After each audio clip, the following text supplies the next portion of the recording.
Balius baigtas. Galima ir paplepėti. Net kaip visai. Kokia gera spalva. Pats nesitikėjau. Čia kur tiesiog pasiseka. Gersim kraują. Tai reikia činčiną, ne? Už sėkmę. Taip, reikia Už činčin. smagų pokalbį. Činčin. O čia yra labai gera podcast'o pradžia. Tai labą dieną. Labas. Mes su tavim kaip ir žinom, ko mes čia susirinkom, tai tiesiog vienas iš tokių esminių klausimų, pradedant mūsų pokalbį, yra labai retas atvejis, šiais laikais netgi, kai tu gali išgirsti žodžių junginį renginių vedėja, o ne vedėjas. Tai, mėlėjai, šiandien su manim studijoje yra TV ir kino aktorė, TV laidų ir renginių vedėja, Akvilė Žirgulytė. Pati savo pasiplojo. Kaip ir mes visi pasipūtę povai renginių vedėjai. Tai, Akvilė, pati pagrindinė tema, sakyčiau, kodėl čia šiandien tave pasikviečiau, kodėl norėčiau su tavim pasikalbėti, yra suprasti bendrai, kodėl tiek mažai moterų vedėjų, kas gali įvykti tokio, kad jų padaugėtų. Ir aš labai tikiuosi, kad tu šiandien motyvuosi. Iš tikrųjų, gal. Tok, žinai, kur, kiek atsakomybės iš karto. Bent jau papasakosi iš tiesų, kas yra būti moterim vedėja, su kokiais iššūkiais susiduria, arba gal nesusiduria, nežinau, šitą reikalą mes sužinosim. Taigi viskas tiesiog savaime gaunas. Būtent tiesiog, toks. Tiesiog gimiau viską mokėdama. Būtent, tai ką mums mokinsit. Tai iš tiesų galbūt pirmas klausimas toks įvadinis, kaip tu atsidūrei šitoj rinkoj, kaip taip įvyko, kiek metų jau galbūt esi renginių sferoj, kaip atsitiko taip, kad tapai renginių vedėja, nes aš kiek supratau, kad tapai visai neseniai, iš tiesų palyginus, bet tau sekasi kuo puikiausiai. Net nepaisant to. Ačiū. Taip, komplimentai. Ir, pasakyk maždaug, kaip tu atsidūrei šitoj rinkoj? Labai geras klausimas, iš tikrųjų, nes aš kažkurią dieną mąsčiau apie tai, kaip čia tas kelias prasidėjo ir norėjau sakyti, kad kai baigiau kolegiją, nes aš baigiau kūrybos ir pramogų industrijas, tai kaip ir studijavau, tai aišku, širdelė visą laiką buvo aktoriniam pradžiai, bet vis tiek studijavau ir ten vesdavau renginius ir panašiai, bet tada aš kažkaip galvoju, bet palauk, Akvilė. Tu vedei renginius ir mokykloje, vedei renginį kartu su mama, net ir ne mokyklos masto, jau viso Kauno, nes aš iš Kauno, Kauno masto kartu su mama renginį. Kai buvau vaikas visai, nežinau, man buvo gal kokie 10 metų. Ir aš tada galvoju, tai ta scena, jinai su manim yra jau gal nuo 5 metų, kai aš pirmą kartą vaidinau spektaklyje. Aišku, ten vaidmuo nebuvo labai didelis, bet jis buvo. Ir matyti, jinai mane pakerėjo ir aš visą laiką jos norėjau dar, duokit dar. Ar kaip aktoriai vaidint, ar kaip tiesiog vedėjai vest renginius. Bet gal tas, tu labai teisingai pasakei, pagrindinis varikliukas renginių vedimo užsisuko visai neseniai, sakyčiau, gal kokie metai laiko. Nes anksčiau vesdavau renginius, kas žinodavo, kad vedu renginius, tas paprašydavo, kad vesčiau tos, kaip aš vadinu, man surašytas scenarijus, aš labai gražiai protinga atsistojus, paskaitau, kas parašyta ir išeinu iš scenos, kažkas ateina, kažką atlieka, tada aš vėl ateinu, pasakau, ačiū, tada vėl, toks, žinai, kur šablonas. Bet renginiai asmeniniai, kaip vestuvės, jubiliejai, krikštynos ir panašiai, tai pas mane į gyvenimą atėjo iš tiesų gal tik žiemą, Tai realiai, net nepilni dar metai. Aš jų bijodavau, nes renginiai asmeniniai, įmonių šventės, jie labai reikalauja pajusti publiką ir arba tu per pirmasias minutės paėmei ir jie tavim tiki ir jie nori su tavim bendraut, arba tu gali būti žmogus orkestras ir tu jau nieko nepadarysi. Ir čia yra magija, tos improvizacijos, to bendravimo su žmogum, pajautimo. Ir aš tame, žinok, maudaus, aš nežinau, sakau, tikrai pirmi metai, čia gal dar tas, žinai, naujoko, dar tas toksai noriu dar, bet man taip gera, aš tiek pasisemiu geros energijos, aš tiek pasisemiu tokio, nežinau, noro kurti, dar kažko daryti, dar kažką sugalvoti, dalintis su kitais, toks Ir labai smagu, kad ta renginių vedėjų bendruomenė, gal ne visa, bet bent jau aplink mane, jinai labai draugiška, labai faina. Mes ir su tavim, kai susipažinom, ir man esi padėjęs, ir paruošti ir programą, ir ceremoniją, kai nežinau, nuo ko pradėti. Tai man labai gera, kad ten renkas labai šilti ir faini žmonės. Ir ten norisi būti. Tai vat tie pirmi metai, skaičiau, labai geras startas, o vat prasidėjo kažkada dar labai seniai. Tai va. Tai jau turėjai, taip, vat, ką išgirdau, ne, jau turėjai patirties prieš tai, šiek tiek kitur, kitaip. Ir jau visai natūraliai atsidūrė čia. Būtent tų privačių renginių rinkui. Taip, ir tu labai teisingai pastebėjai dėl visos improvizacijos, dėl pagavimo publikos iš karto momente tenais. Nes dažniausiai, kaip ir vestuvėse, gimtadieniuose, ten nebūna tokio ryškaus scenarijaus, ką tu tiksliai privalai pasakyti. Būna kiti renginiai, ten įmonės, pavyzdžiui, vakarėlė, gala, kažkokias vakarienas, kur taip, ten viskas aišku, scenarijus važiuoja. Taip. Bet, aišku, visą laiką, bent jau šito pokalbio kontekste, ne visą laiką lyginu, kaip galėtų elgtis vyras vedėjas, čia bus tokie palyginimai, ne? Aha, labai gerai. Vyras vedėjas, pavyzdžiui, taip, ir moteris vedėja. Tai kaip tu manai? Tu vis tiek matai vyrus vedėjus, pažįsti, supranti, taip, tarkim, tarp mūsų kalbant. Kaip tu manai, čia gal labiau toks taip ne atsakymas, klausimas tiksliau, ar moterys šitam vaidmenį patiria daugiau iššūkių negu vyrai? Būtent vedėjo vaidmenį. Sakyčiau, skirtingi iššūkiai. Ar jų daugiau, nežinau. Bet kad jie skirtingi. Kodėl? Todėl, kad aš manau, kad moteris scenoje ir vyras scenoje, jie turi jau skirtingą energiją. Skirtingą energiją. Ir moterį rinksis tas, kas nori galbūt švelnumo, tokios kaip elegancijos, galbūt kažkokios paslapties, bet jinai nebus, žinai, kaip aš sakau, neteis ir nestendapins. Nebent tai yra realiai komikė, kaip Laura, tarkim, Dragūnaitė, kurią aš šiaip žiauriai dievinu. Šautautas. Jo. Bet šiaip aš manau, kad sakau labai skirtingai, nes iš vyrų dažnai tikimasi, kad jie labai daug tokio stand-upo įneš, daug bajeriukų pakurs ir taip toliau. Į moterį jau žiūri su tokiu, kaip, kad bus ramiau, bet švelniau, gražiau, gal išlaikyčiau, netgi sakyčiau, jeigu taip galima išsireikšti.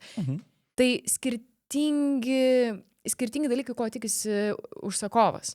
Tai ar yra lengviau? Nežinau. Ar vyrui būtų lengviau moters vaidmenį atlikti scenoje? Ir būti labai švelniu, tikriausiai keistai gal žiūrėtųsi. Ar moteriai būtų lengva būti tuo vyrišku variantu? Aš, pavyzdžiui, negaliu. Aš tiesiog žinau, aš pajuokauju, žinoma, su svečiais ir labai smagiai praleidžiam laiką, viskas yra tvarkoj. Bet pas mane nebus, pavyzdžiui, grubių bajerių, ką kiti mėgsta, ar ne? Kaip tik norėjau tavęs klausti, kokia tu būtum kaip vedėja, kaip tu galėtum save apibūdinti tas visas stilius, ne? Jo. Pavyzdžiui, kai tave užsako pora, nežinau, šiaip klientas, ne? Ko jis gali, kokios nuotaikos, kokio vaibo, sakyčiau, energijos gali iš tavęs tikėtis, kaip iš vedėjos, kad, tam, kad tu, pavyzdžiui, aš dabar suprasčiau kažkaip apibūdinti šitą. Tai iš manęs, ko galima tikėtis, aš sakyčiau, švelnumo, jautrumo.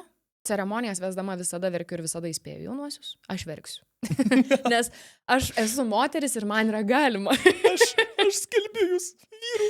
Ne, taip nebūna. Bet aš kadangi, kaip pasakoju, galbūt jų istorija, man jos tokios sentimentalios ir aš taip susigyvenu su jaunaisiais, nuoširdžiai pajuntu juos kaip kokius geriausius draugus. Ir kai aš ateinu jų šventę, man taip noris, kad žmonės pajustų, per ką jie ėjo, kai jie pagaliau dabar jau stovi čia prie altoriaus. Ne altoriaus, ceremonijoje. Ir taip norisi tą perteikti, kad aš ten tiek jausmą įdedu, kad aš tiesiog natūraliai susigraudinu. O dar jeigu jie nešneko, skaito savo įžadus, tai viskas, man tik servetėlę duokit. Ir viskas, dreba balsas. Bet kiek man drebėjo balsas, kiek aš graudinausi, man dažniausiai žmonės sako, va, tai yra tikra ir sako, tai yra gražu. Ir aš to nebijau, dėl to ir nebijau, nes aš manau, kad kuo tu tikresnis su žmonėm, tuo jie tave labiau jaučia ir priima. Nes kai tu bandai vaidinti, kad tau viskas gerai, jie jaučia, kad kažkas ne taip ir galvo, feikinis, netikras toks. Tai va, tai ką aš dažniausiai sakau, jauniesiems ar šiaip jubiliatam, kurie ten planuoja savo šventes, aš būsiu tavo draugas. Aš nebūsiu vedėjas, kuris nori savo dėmesio, aš nefilmuosiu savęs, paplokit. Kaip daro. Ne, mes kartais tai darom, bet retai, bet kartais... Labai retai. Kur plojo jau taip gerai, kad, griežtas labai norisi, ar ne? Kažkaip kartais net yra tas, kad tu gal darai ne dėl to, kad parodyti kitiem, bet taip norisi atsiminti tą momentą. Nes tie aplodismentai yra tavo feedbackas. Taip, čia geriau už visus atsiliepimus. Taip, tai yra tavo atsiliepimas, nuoširdus momente, kaip tau sekėsi. Tai faktas, jį norisi sugerti, nusifilmuoti, kažkaip atsiminti, kad tu toliau turėtum to kūro, nes jis kaip kūras veikia tavo varikliukė, kad tu toliau važiuotum. Tai va, tai vėlgi grįžtant prie to, ko iš manęs tikėtis, tai jautrumo, nuoširdumo, mielumo, kažkokių mielų bairių, bet jie nebus vulgarūs, jie nebus aštrus. Aš visą laiką stengiuosi, kad visi jaustųsi labai gerai. Jeigu kažkas tarkim, nežinau, užduodi klausimą kažkokį susijusiu su jaunaisiais ir tarkim kokia mama pajus kažkokią jautrumo akimirką ir pradės verti, aš tikrai neprašysiu dabar atsakykit man jį. Aš tiesiog sakysiu viskas gerai, vėliau galėsit pasakyti asmeniškai jauniesiems, suprantu, kad yra daug emocijų. Stengiuosi sukurti žmonėm vietą, tą emociją, kurie jaučiasi saugus, kad jų šventėj, nesvarbu, ar tai būtų jaunų šventė ir tai yra jų tėveliai, jų svečiai, kad jie jaustųsi ten saugiai ir šiltai. Tai vat mano toks yra tikslas. Ir dažniausiai mane renkasi jau žinodami, kad aš kažkaip tokia būsiu. Tai aš labai džiaugiuosi, kad pas mane neateina žmonės, kurie nori, kad aš ten stand-upinčiau, pašokčiau, padainuočiau, žinai. Ne, mane renkasi, kas atrodo tiesiog ar jaučia tą mano energiją kažkaip, ar Instagramo pačiakina, nežinau. Bet atrodo, kad ateina žmonės tokie, kur man irgi gera su jais dirbti. Tiesiog būti. Čia va svarbiausias dalykas. Iš tiesų, kad tu žinai, kad tavo klientas yra iš tiesų tavo ir tokia abipusė meilė tai yra, ne? Tai ką aš girdžiu, kad realiai norint gauti daugiau jautrumo, daugiau tokių šiltų emocijų, vyksta būtent tas pasirinkimas, kad mes norim Akvilės, ne? Būtent kaip renginių vedėjas. Nes tiesiog man noris, žinai, nueiti į tokius esminius galbūt skirtumus, ne? Kuo iš tiesų skiriasi moteris vedėja nuo vyro vedėjo. Tai jo, vienas iš pointų yra apie visą tą jautrumą, nes jis, sakyčiau, natūralesnis tada gaunasi iš moters perspektyvos, negu gali būti iš vyro perspektyvos. Aišku, faktas, ten, pavyzdžiui, aš lygiai taip pat galėčiau pasakyti, kad pas mane to jautrumo daug. Taip, bet jisai, atsiprašau, tave pertiksiu, bet pas tave, man teko stebėti tavo, pavyzdžiui, ceremoniją, pas tavęs yra džentelmeniškas, o pas mane jis yra moteriškas. Taip. Tai kartais to ir noris moteriškumo. Taip, bet kartais labai malonu yra turėti džentelmenišką tą jautrumą, kada tu jauti ir tą tokį biškį ir palaikymą vyrišką, žinai, tą tokį, ypač jaunajam, kuriam tikrai būna, jis jaučiasi, kad jis ten dirba darbą visas tas vestuvės, nes jam labai didelis iššūkis nesuskysti, kaip jie dažnai sako, aš bijausiu, kad suskysiu, sakau, taigi čia apie tai, ne apie tai. Tai vad gal, kai vyras yra šalia, jaučiasi labiau tokie palaikai, kad juos palaiko vyras, ar ne? O kai yra moteris, jie gal jaučiasi, kad daugiau to jautrumo aplinkoje yra. Bet vėlgi, kas ko nori, kiek yra drąsus rodyti savo jausmus ir panašiai. Taip. Nes, pavyzdžiui, kalbant grinai apie vestuvių, pavyzdžiui, rinką, taip. Kalbant apie naujoves, kas galėtų būti kitaip ir kas svarbu apskritai, ką svarbu išlaikyti ir apie ką svarbu nepamiršti, tai yra būtent apie tą jautrumą, kalbant būtent apie vestuvės. Ten jautrumas, emocijos, tos šiltos būtent, jos yra būtinos, mano manimu. Ir va taip, iš mano pusės tai eina per džentelmeniškumą, iš tavo pusės ateina per tą natūralų tavo moterišką pajautimą. Tai aš sakyčiau, kad visai galima padaryti išvadą, kad tų moterų vedėjų aš matau labai didelę potencialą būtent vestuvių rinkoje, nes to jautrumo, būtent moteriškų jautrumo, ypatingai per ceremonijas, aišku, ne veltui ceremonmeistrės jos būna, ceremonmeistrės, va čia svarbus dalykas, nes dažniausiai pačią ceremoniją yra pas mus tam tikri tikėjai, kurie tai daro, taip, tai ten veda būtent moteris, dėl to pačio jautrumo. Bet visa vakarinė dalis lygiai taip pat gali būti vedama moters ir gali būti padaryta gerai, teisingai. Taip, aš manau, kad tikrai taip. Aš gal sakyčiau taip, jaunieji, svarbiausia yra suvokti, kad jaunųjų šventė, kadangi mes dabar vis tiek labiau kalbam apie vestuves, jinai yra apie juos, ne apie svečius, ne apie tėvelius, ne apie mus. Tikrai, ypatingai ne apie vedėjus. Ir to šviesos yra nukreiptos į juos. Ir kad jų žmonės jaustųsi gerai. Tai Jeigu jie nori to jautrumo ir švelnumo, tai moteris bus geras variantas, pasirinkimas, kad jie tai gaus. Jeigu jie nori to daugiau tokio hypo ir pasitusinimo, galbūt vyras iš tiesų, manau, kad vyras vedėjas yra geriau dėl to, kad jis labiau pakurs. Moteris galbūt taip švelniau viską praves, bet tikrai, sakau, nėra ir to, kad, žinai, dabar gal kai kalbu, tai atrodo, kad aš tokia visai rami, švelni ir nieko nevyksta. Ne, tikrai būna ir labai smagių žaidimų. Patikėkit manim. Baig, dar prisigalvosiu. Bet būna ir smagių žaidimų, ir labai daug ir prikolinam, ir su jaunaisiais, Jėzus, žargonų kiek naudoju, juokaujam su jaunaisiais, su jų draugais ir panašiai. Ir aš kaip sakau, mano tikslas yra ne tik pravesti, kas yra pagal scenarijų, bet būti su jumis. Jeigu jūs norit kažko pabendrauti, kartu pašėlti, aš irgi esu tame. Aš ateinu kaip draugas, bet kaip tas draugas pakūrėjas, kuris, geras draugas, bet tiesiog jis visą laiką sako, o dabar biški kažką paveikėm, biški nuobodu, o dabar žiūrėkit, davai biški paplepam, tiesiog dabar nieko neveikim, paplepėkim, dabar pavalgykim ir toks kaip ir valdai tu padėti, kas vyksta apskritai šventėje, bet tuo pačiu tu joje dalyvauji. Tai va toks. Ok, gerai, tada biški grįžtant prie iššūkių. Man, žinok, dar viena tema, visą laiką taip fone buvo apie tai neįprasta kalbėti, ir aš suprantu, kodėl, yra tam tikri techniniai klausimai. Iššūkiai techniniai. Pavyzdžiui, skirtumas, ne? Grįžtam prie vyro ir moters, ne? Vyrui tam, kad vyrų vedėjų, ne? Tam, kad atvykti į renginį, reikia nueiti dušą. Taip. Nueiti dušą, paimti kostiumą. Ir taip kartais būna dušas, ne tai, kad pas mane, bet tiesiog žinant tam tikrus atvejus, kad kartais ir to nespėjai padaryti, ne? Nueiti dušą, pasimti kokį deziką, pasimti kostiumą ir tu pirmin, ir važiuoji. Tu atvarai, apsirengi ir tu gali vesti, tu esi pasiruošęs. Tau nereikia nieko teptis, make-upą darytis, šukuosenos darytis. Tiesiog, aš galvoju, vienas iš tų stabdžių moterims, ne, visų tokių minusų dar yra tai, kad jūs norit, nenorit, esat įpareigotos, jeigu jau mes kalbame apie vakarėlį, taip, atitinkamai ir pasiruošti. Tai ar tu, vedant renginius, patiri tą tokį, žinai, dar papildomą iššūkį, kad sugalvo kokią suknelę apsirengti. Nes jos turi būti skirtingos, ne? Taip. Taip, tu neganu, pavyzdžiui, vedėjas gali visų vieno kostiumo atvaryti ten visą sezoną. Ir taip. Cringe, bet, žinau, kai kurios, kuriems yra normalu. Ok. Suknelė, taip, po to šukuosena, make-upas, nors ir paprastas nebūtinai ten prokinio darytas, bet vis tiek jis yra reikalingas. Kablai, kablai. Jesus Christ. Ta prasme, man jau yra skausminga, kai aš matau, pavyzdžiui, yra keletą moterų vedėjų, kurias pažįstu, žinau, kiekvieną kartą aš pažiūrėjęs į postus, aš galvoju, negi, ruošiasi, tiek laiko praleidžia. Ir taip toliau, kaip tu apie tai jauties? Galiu pasakyti tiek, kad faktas, kad tai užtrunka ilgiau, tu visiškai teisingai viską paminėjai. Gerai, jeigu, pavyzdžiui, moki dažytis, yra moterų, kurios tiesiog nemoka dažytis, būkim biedni, bet teisingi. Arba, kaip aš sakau, būkim turtingi, bet teisingi. Nes tikrai ne kiekviena, aš, pavyzdžiui, pažįstu aktorių, kurios, pačios nemoka dažytis. Nes visada ateini į aikštelę, ar prieš spektaklį ateini į grimerinę, tave padažo. Tai čia dar turi mokėti tai daryti, tada viskuo pasirūpinti, aišku, tai turėtum, tada, žinoma, plaukai, surasti suknelę, aukštakulniai, visą kitą. Tai visiškai tau pritariu.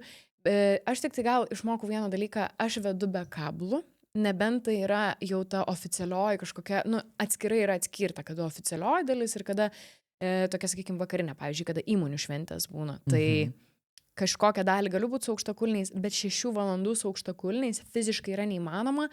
Ypač, kada, pavyzdžiui, įmonių šventės vis tiek būna kažkokie žaidimai ir panašiai, kur turi bėgti vieno paklausti, kito paklausti, ar ne, tu turi pakankamai nemažai vaikščioti, lakstyti, bėgioti, ta prasme, kad visus įtraukti į tai. Tai tiesiog fiziškai, aš nežinau, įmanoma, bet aš kažkada esu vedus vestuves. Nuo 4 iki 12 aš atbuvau su kablais, aš nemeluoju, aš 2 mėnesius nejaučiau priekinių, aš nejaučiau kojų pirštų. Ir tada aš savo pasakiau, ne, Akvilyte, tau dar reikia vaikščioti. Ir ne į vieną renginį. Būtent taip.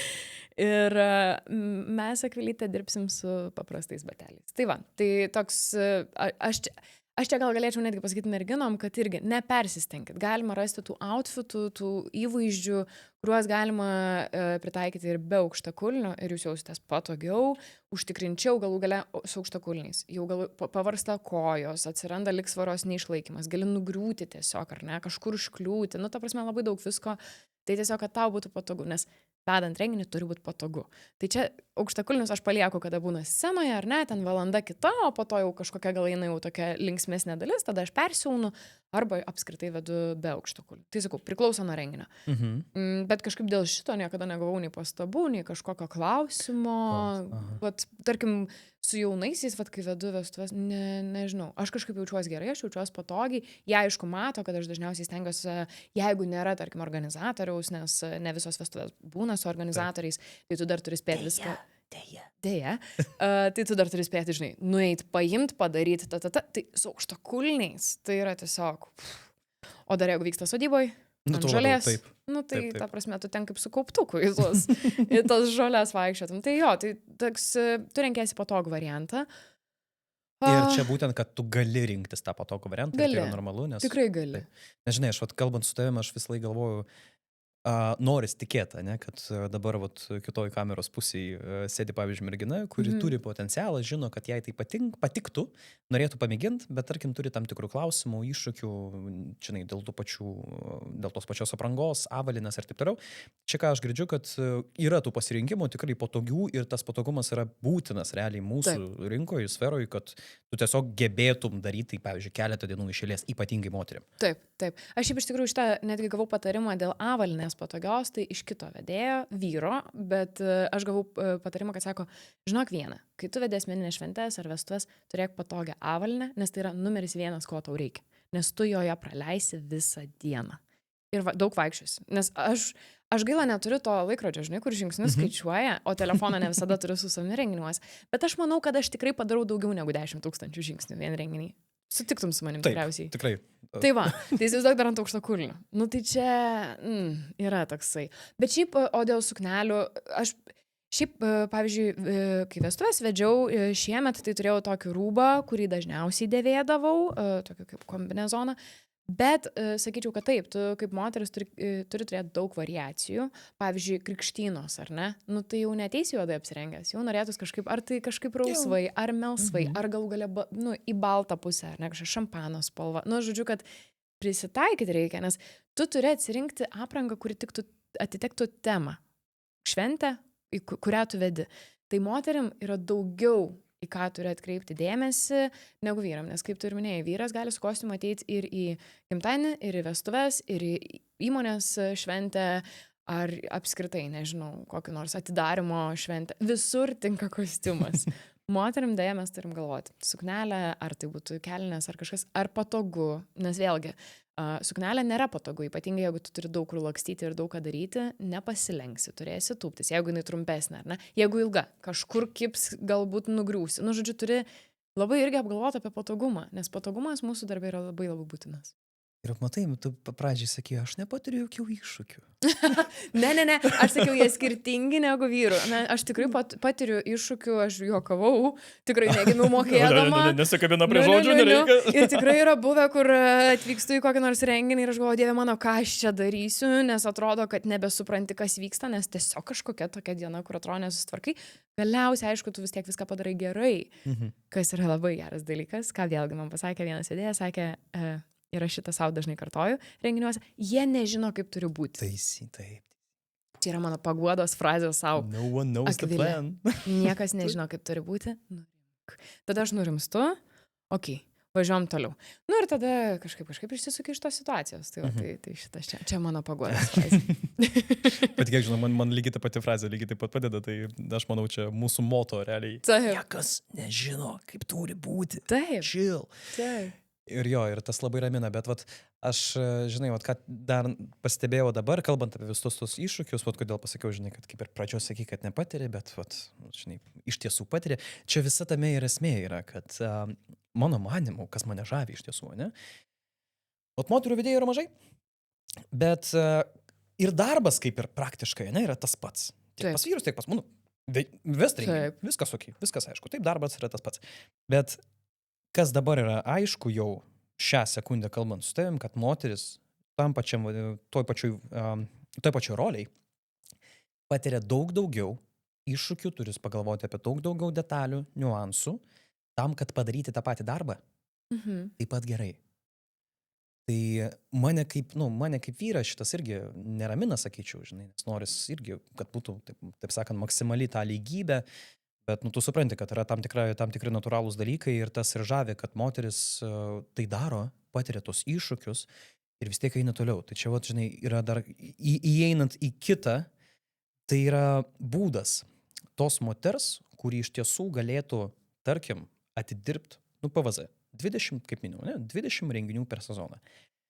Ar tam reikalinga kažkokia, kaip tu manai, būtina iš moteriškos pusės, kažkokia tam tikra ištvermė, ar tai gali padaryti, kaip manai, nežinau, bet kokia praktiškai moteris, kuri turi iškalbos. Kas dar, apart to, kad turėtų būti noras, taip, ką dar moteris turėtų turėti, kaip pas save tokią skillsą, kuris gali jai padėti iš tiesų vesti renginius. Tai tas pats, pavyzdžiui, ta pati ištvermė, teisingai, vienas iš jų jaučiu. Kaip manai, kas dar galėtų būti? Ištvermė tai tikrai yra reikalinga dėl to, kad atrodo, kad mes nieko neveikiam, bet tai yra fizinis darbas. Tai aš sakyčiau, visų pirma, tai sportuoti.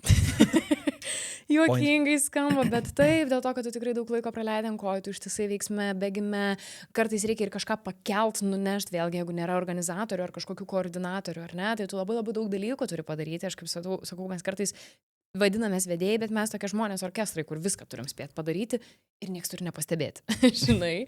Tai faktas, kad tikrai reikia fizinės ištvermės, emocinės, nes gali būti tokių, aš kol kas nesusidūriau, tikiuosi ir nesusidursiu, gali būti, pavyzdžiui, taip, kad jūs su jaunaisiais viską derinot, aš dabar taip samprotauju, viską derinot, viskas tiko, patiko, atėjo šventės diena, nieks netinka. Ką darai? Ir tu negali dabar pradėti verkti ir sakyti, kokia aš bloga, ką man dabar daryti. Tau dabar reikia kažkaip išlaviruoti, nors tarėtės kitaip. Ir čia vėlgi turi kažkaip turėti tą viduje, kad aš susitvarkysiu. Kas be nutiktų, aš susitvarkysiu. Netinka, gerai, keičiam, turi turėti ekstra kažkokį apgalvojimą, ar ne? Jeigu, pavyzdžiui, kažkas nepavyktų, arba, tarkim, jeigu matai, kad labai kažkodėl, publika, tarkim, nori kuo daugiau kažkokių žaidimų, užsiėmimų, vien todėl, kad kažkaip jie gal nelabai nori bendrauti vieni su kitais. Tu turi turėti ekstra dar kažką, nes gali būti, kad tu jau viską išpildai ir dabar toks sėdi ir aš jums daugiau nieko neturiu. Tai taip negali būti. Tu turėti visą laiką step forward. Visada. Tai toks apie viską pagalvoti. Dar, pavyzdžiui, aš tai tokia labai detali. Aš mėgstu visur ieškoti prasmės. Jeigu ten neši židinį, kodėl tu neši tą židinuką? Ta prasme, visur turi būti viskas apgalvota ir tai irgi vargina. Nes aš juokiuosi, draugas sako, bet tai kad tu tik tai savaitgaliais dirbi. Sakau, žinai, aš visą tą savaitę, aš stresuoju. Kaip bus per renginį? Per renginį aš stresuoju, kas bus dabar. Po renginio aš stresuoju, ar viskas patiko. Ir staiga jau vėl nauja savaitė ir vėl stresuojam prieš naują renginį. Tai toks, žinai, aš sakyčiau, tokiam ištisiniam strese, kur turi išmokti su juo kažkaip susigyventi, jį valdyti. Galų gale, ką mes dažnai pamirštam, ir čia ne tik vedėjai, organizatoriai, vedėjai, koordinatoriai, žodžiu, visi, kas prisideda prie renginių, mes pamirštam save. Mes turim apsiskaičiuoti ir dienas, kada mes ilsėsimės. Nes, pavyzdžiui, aš žinau, kad jeigu aš pravedžiau 2 renginius, tai yra, pavyzdžiui, 5 ir 6, sekmadienį aš turiu neveikti nieko, bet tas nieko tai nėra, kad eisim pasivaikščioti, ne. Aš esu lavonas, aš guliu, žiūriu teliką, valgau pizzą, užsisakinėju dar kažką, dar norėsiu ir aš nieko neveikiu, aš esu tiesiog, aš tai vadinu, susisukiu į tortiliją ir tiesiog guli ir leidi savo. Egzistuoja. Taip. Nes to reikia ir fizinio poilsio, morališkai norisi nurimti, apgalvoti viską, galų gale, aš, pavyzdžiui, aš overthinkerė, kada labai daug visko prisigalvoju, tai man reikia dar atsisėsti ir dar mintis išsirašyti, nes kartais jos ne visada tikros, ką mes galvojam savo galvoje. Tai ir tam turi rasti laiko, ir pamedituoti, ir visą kitą, ir pasportuoti galų gale, nesgi ištvermės reikia. Žodžiu, tiek visko tu turi dar spėti pasidaryti, tai ne tik apie renginius, tai yra ir apie tavo tiesiog gyvenimo būdą ir tai, kaip tu planuojasi laiką ir sau. Tai čia ir mes turim labai to nepamiršti. Labai gerai. Nes aš pastebiu, kad aš dažnai dalinuosi Instagrame, kad neskubėk. Tikriausiai pastebėjai. Jo, taip. Neskubėk, skirk laiko savo ir panašiai. Ir aš vis dažniau sulaukiu būtent iš renginių, žmonių dirbančių renginiuose. Ačiū tau, nes tu man primeni, nes aš dažnai pamirštu. Ir aš galvoju, o Dieve, kaip gerai, nes aš ir nešu tą žinutę savo, bet ir jums. Nes aš tikiu, kad mes visi taip kaip tie žiurkėnai užsisukę tam ratuk ir bėgam, mes pamirštam atsigert vandenėlio ar ten pavalgyti, aš jau nekalbu pamiegot, tai gal truputėlį nurimkim ir tikrai dėl to, kad per dieną valandą laiko skirsim savo, nieko nenutiks. Taip, o čia yra būtina iš esmės. Labai. Ir kartais jo, aš tikrai žinau ir pagal save, kad aš tikrai pamirštu, kur būna, žinai, pasiemi ten, kaip pavyzdys, atsitinka taip, ne, 3-4 renginiai išėlės, tu žinai, kad tau bus blogai. Šakės. Taip, aš kitą žodį nuo šai norėjau pradėti, bet tu žinai, kad tau bus blogai, pasiemi tos 4 renginius. Gerai, tu juos atvarai, bet tu turi privalai ten keletą dienų po to iš karto susiplanuoti, kad manęs tom dienom, pirmadienis, antradienis, trečiadienis, niekas neliečia never. Ir va čia yra svarbus dar kitas dalykas, ne? Mes visi žmonės, mes galim perdegt, mes galim, žinai, paskubėti, pamiršti apie save ir tai gali turėti labai rimtas pasekmes. Taip. Tai kiek aš žinau ir tave pažįstant, ne, aš suprantu, kad tu tikrai žmogus pakalęs terapijose. Taip, atvirai, ne? Žmogus sąmoningas, žmogus žinantis, ką jis sako, yra tos mintis, kas pas tave yra Instagrame, apie neskubėjimą ir aš nekalbu visus reelsus, kuriuos tu filmuoji mašinai, čia iš vis atskira tema. Tai klausimas, sakyčiau, dabar bendrinės, ne? Kaip tu manai, ant kiek vedėjui, organizatoriai, vedėjai, apskritai kiekvienam žmogui, kuris dirbo su renginiais, ant kiek jam reikalinga ta pati terapija, ant kiek jam reikalinga, nežinau, tam tikra, ne tai, kad psichologinė pagalba, bet bent jau kažkoks pomėgis susijęs su savęs pažinimu. Nes mano manimu tai yra žvėriškai, ypatingai mums, žvėriškai svarbu, nes mes esame emocingi, mes esame labai empatiški, mes viską įmame labai galvą ir tikrai yra daug atvejų, kurie po to tiesiog banaliai perdega. Tai kaip tu manai, ant kiek yra svarbu atkreipti dėmesį į būtent tą psichologinę dalį savęs. Ne? Ir ant kiek yra svarbu būtent mums tobulėti būtent terapijos perspektyvai. Labai geras klausimas, Dani. Norėjau pasakyti. Aš manau, kad šiaip į terapiją kiekvienas žmogus turėtų eiti, nes aš kaip sakau, mes gyvenime yra 2 etapai. Yra pirmas etapas, kai mūsų gyvenimas kaip čia dabar galvoju, suformuoluoti teisingai.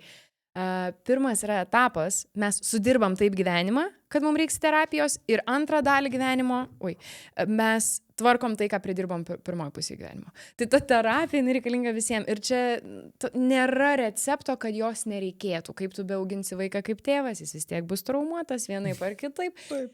Kaip traumuotas. Net jeigu tavęs neaugins nei tėvas, nei mama, tu būsi traumuotas. Ta prasme, kaip tu be pažvelgsi. Net jeigu tu gyvensi auksiniam narvelį, tu būsi traumuotas, nes narvelį. Žodžiu, dalykų, iš kur atsiranda tos traumos. Ir tada mes turim jas kapstyti, valyti, kaip aš sakau, kaip žaizdas, išspaust tuos pūlius, išvalyti, užgydyti ir kad jinai ten liktų tik randelis, priminantis apie tai. Tai mes jų turim daug. Vieni gal daugiau, kiti mažiau, vieni vienokių, kitokių tokių, bet terapija tai būtina. Tai čia vienareikšmiškai, nes aš turėjau, mano mama buvo terapeutė, tai man labai pasisekė. Galbūt dėl to, kaip tu sakai, labai šiaip malonu girdėti, kad, ta prasme, kad terapijose, kaip tu sakai, pažengus arba kad sąmoninga, tai mano mamos, sakyčiau, tai yra dėka, nes jinai labai daug dalindavosi ir kažkaip labai sudomino. Aš vienu metu net galvojau gal studijuoti psichologiją, bet tada kažkaip renginiai, kur toks visai kitas kraštutinumas. Bet tai man labai tai yra įdomu. Man apskritai yra įdomu, kaip žmonės mąsto, man yra įdomu, ką jie jaučia.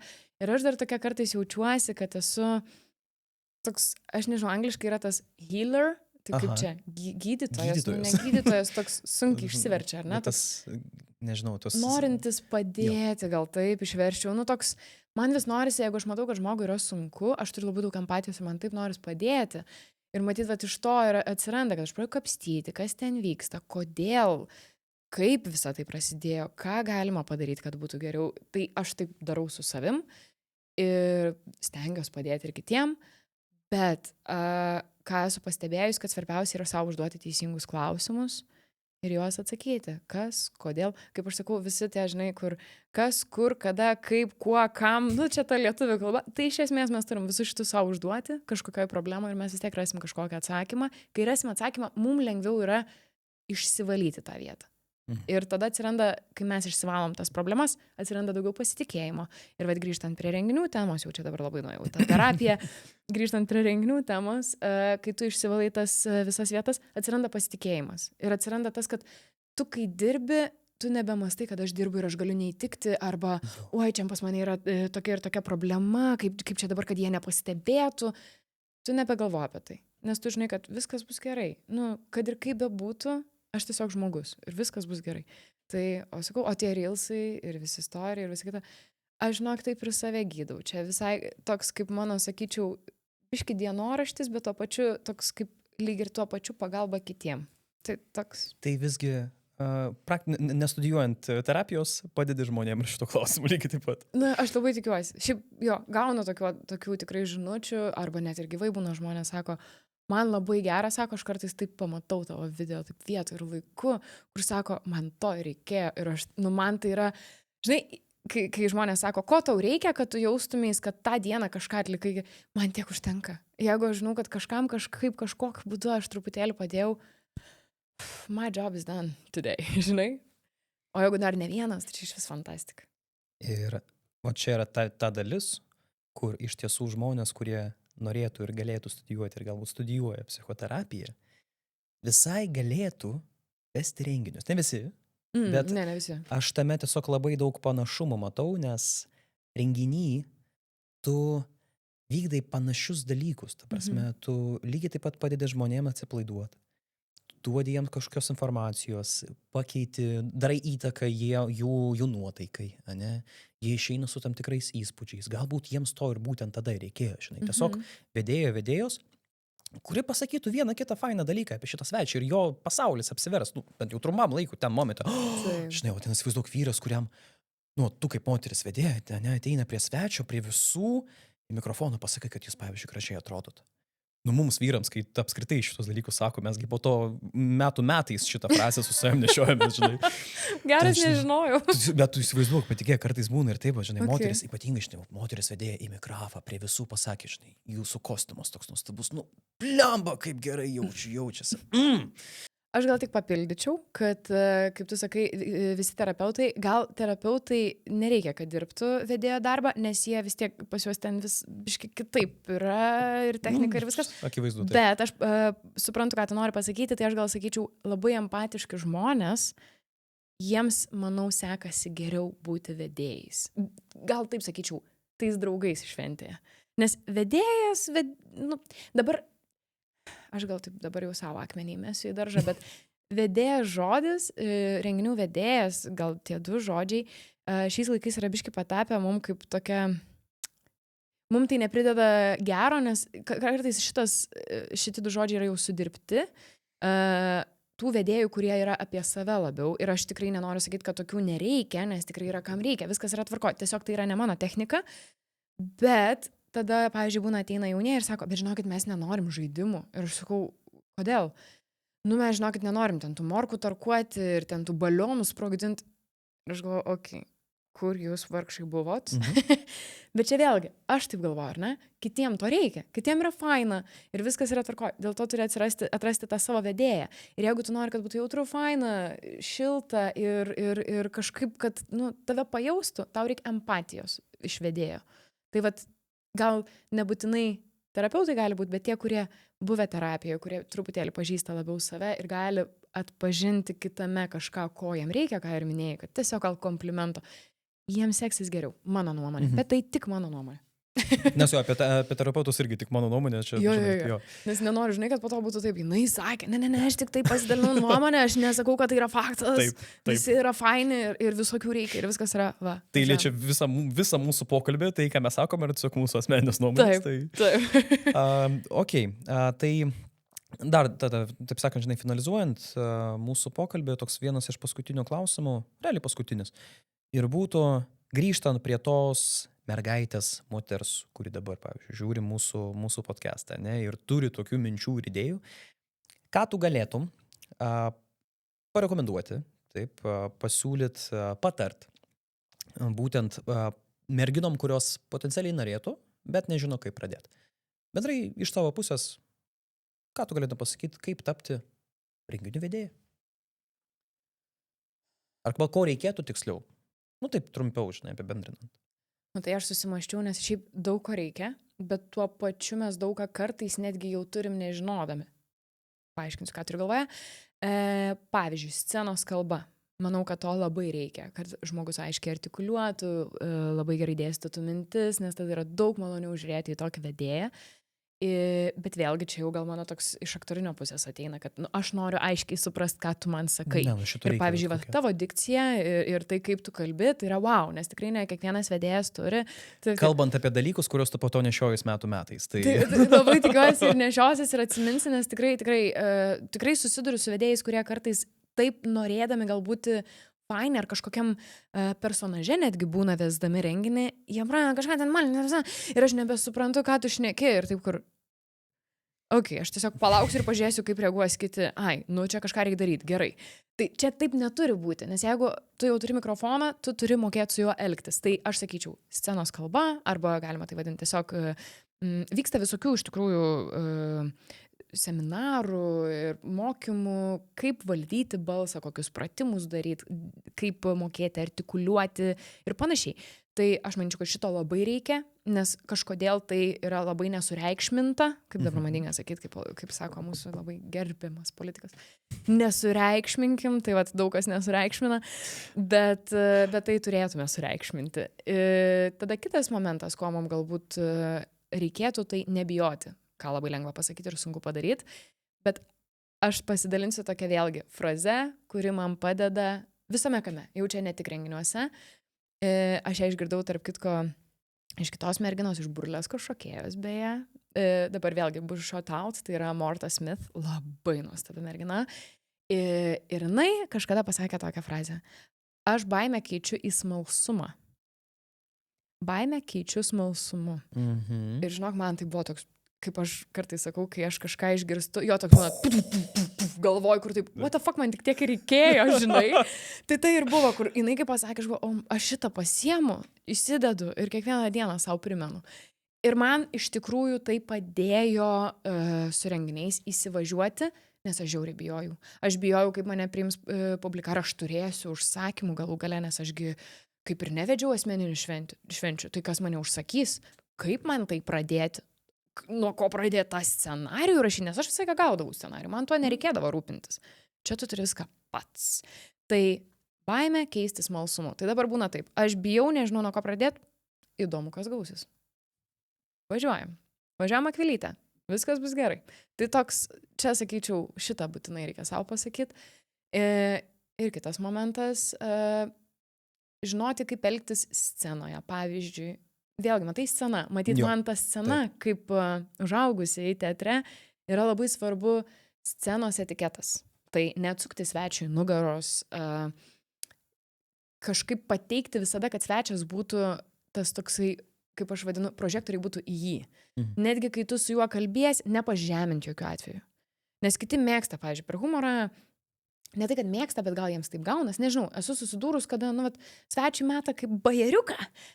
Bet tu biški kinda, tokį biški įdūrėjai man. Ir tada taip.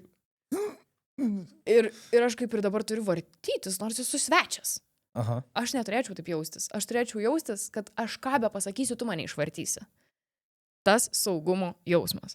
Čia mano požiūris toks. Tai išmokti suktis iš padėties, kad kitas jaustųsi gerai. Geriau pažeminkim mane. Geriau aš ten apsijuoksiu, sakysiu, tikrai durną klausimą, uždaviau, žiūrėk, paklausiu kitaip, ar ne?